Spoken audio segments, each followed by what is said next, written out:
Какво би се случило, ако Земята имаше пръстени като Сатурн?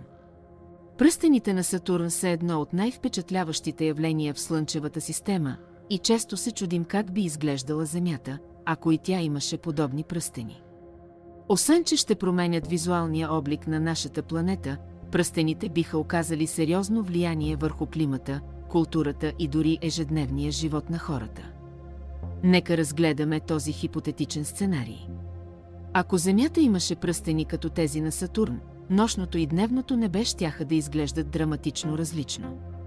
В зависимост от местоположението ви, пръстените ще бъдат видими под различен ъгъл, като в екваториалните райони те ще изглеждат като ярка линия, пресичаща небето.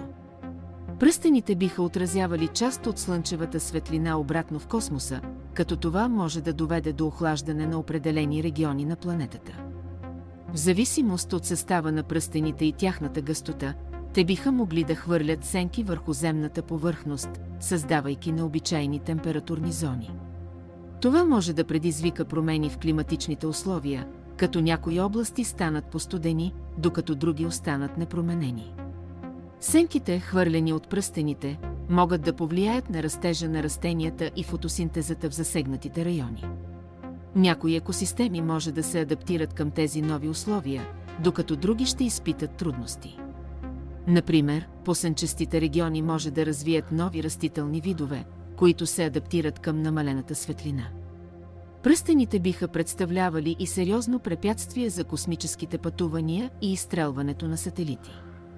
Частиците в пръстените, които варират от микроскопични прашинки до големи парчета скали, ще създадат опасност за всякакви орбитални апарати.